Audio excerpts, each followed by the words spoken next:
ಹಂಗೇನಿಲ್ಲ, ನೀವೇ ಮಾತಾಡಿಸ್ಬಿಡ್ತೀರಲ್ಲ ಅಂತ ಹೆದರ್ಕತ್ತೀವಿ ಅಷ್ಟೇ. ಇಲ್ಲ, ನಾನು ಡೈಲಿ ಶೇವ್ ಮಾಡ್ತೀನಿ, ಒಳ್ಳೆ ಸೋಪ್ ಹಾಕ್ತೀನಿ.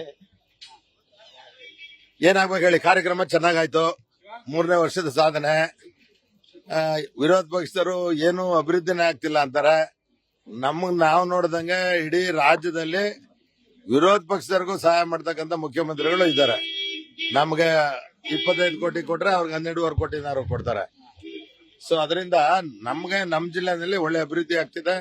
ನೀರಾವರಿಗೆ ಹೆಚ್ಚು ಒತ್ತು ಕೊಟ್ಟಿದ್ದೀವಿ, ಯಾವುದೇ ಸಮಸ್ಯೆ ಇಲ್ಲ. ಈಗ ನೀವು ಕೇಳೋದನ್ ಬಿಟ್ಟು ಎಲ್ಲ ಚೆನ್ನಾಗಿದೆ, ಅದನ್ ಬಿಟ್ಟು ಎಲ್ಲ ಚೆನ್ನಾಗಿದೆ, ನಿಮಗ್ ಗೊತ್ತಿರುತ್ತೆ.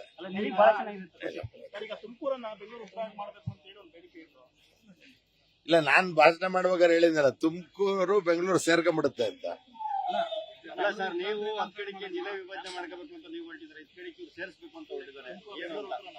ಅಲ್ಲ, ಜಿಲ್ಲೆ ವಿಭಜನೆ ಮಾಡೋದೇ ಬೇರೆ, ತುಮಕೂರಿಗೆ ಬೆಂಗಳೂರು ಸೇರ್ಕೊಳ್ಳೋದೇ ಬೇರೆ. ನಾನು ವಿಭಜನೆ ಮಾಡ್ತೀವಿ ಅಂತ ಹೇಳಿಲ್ಲ, ಸೇರ್ಕೊಳ್ಳುತ್ತೆ ಅಂತ ಹೇಳಿದ್ದೀನಿ. ಖಂಡಿತ ಅಭಿವೃದ್ಧಿ ಆಗ್ಬೇಕು ನಮ್ಗಷ್ಟೇ. ಆತರ ಏನಲ್ಲ, ಅದನ್ನ ಯಾರು ಆತರ ಪ್ರಪೋಸ್ ಮಾಡಿದ್ರೆ ಗೊತ್ತಿಲ್ಲ ನಮ್ಗೆ. ಅಂದ್ರೆ ನಾನ್ ಹೇಳಿದ್ದದ್ದು ಬೆಂಗಳೂರು ಆಲ್ಮೋಸ್ಟ್ ತುಮಕೂರು ಜಾಯಿಂಟ್ ಆಗ್ತಾ ಇದೆ ಅಂತ, ಅಷ್ಟು ಬೆಳೆದಿದೆ. ಆ ಕಡೆ ಭಾಗದಲ್ಲಿ ನಾವ್ ಇದ್ದೇ ಇರ್ತೀವಿ.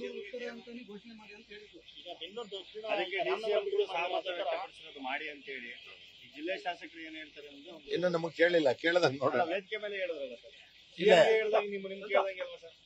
ಅದೇಂಗೆ ಇಂಡಿವಿಜುವಲ್ ನಾವು ಬಿಟ್ಬಿಡ್ತೀವಿ, ವಿರೋಧ ಇಲ್ಲ, ನಮ್ಗೆ ಮಾಹಿತಿ ಇಲ್ಲ.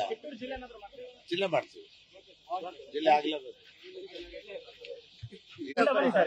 ದಾವಣಗೆರೆ ಬಿಟ್ರೆ ರವೀನನಲ್ಲಿ ತುಮಕೂರು ಜಿಲ್ಲೆನೆ ಚೆನ್ನಾಗಿರೋದು. ಅದರಲ್ಲೂ ತಿಪ್ಟೂರು ಕಮರ್ಷಿಯಲ್ ಪ್ಲೇಸ್, ಅದರಿಂದ ಜಿಲ್ಲೆ ಆಗ್ಲೇಬೇಕಾಗ್ತದೆ. ಇದು ಬಹಳ ದಿವಸದ ಬೇಡಿಕೆನೂ ಇದೆ. ಅದರಿಂದ ಜಿಲ್ಲೆ ಮಾಡ್ಲಿಕ್ಕೆ ಹೋರಾಟ ಏನ್ ಬೇಡ, ಮಾಡೇ ಮಾಡ್ತಾರೆ. ಪಾಪ ರಾಜಣ್ಣ ಇಲ್ಲ ಫಸ್ಟ್ ನಿಂದಾಗ್ಲಪ್ಪ, ಆಮೇಲೆ ನಂದಾಗ್ಲಿ ಅಂತ ಹೇಳಿದ್ದಾರೆ. ಅದು ಮಾಡುವಾಗ ಆಗ್ತದೆ. ಬೆಳಗಾಂ ಶುರು ಮಾಡಿದ್ರೆ ನಮ್ದು ಆಗುತ್ತೆ, ಅವ್ರದ್ದು ಆಗುತ್ತೆ.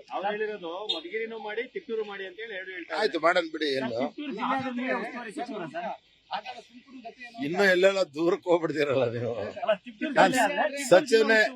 ಸಚಿವನೇ ಆಗಿಲ್ಲ, ಉಸ್ತುವಾರಿ ನಿಲ್ ಬರ್ತದೆ. ಸಚಿವನ ಆದ್ಮೇಲೆ ಹೇಳ್ತೀನಿ ಅದನ್ನ. ನ್ಯೂಸ್ ಫಸ್ಟ್, ನಿರ್ಭೀತಿಯಿಂದ ನಿಮ್ಮ ಪರವಾಗಿ.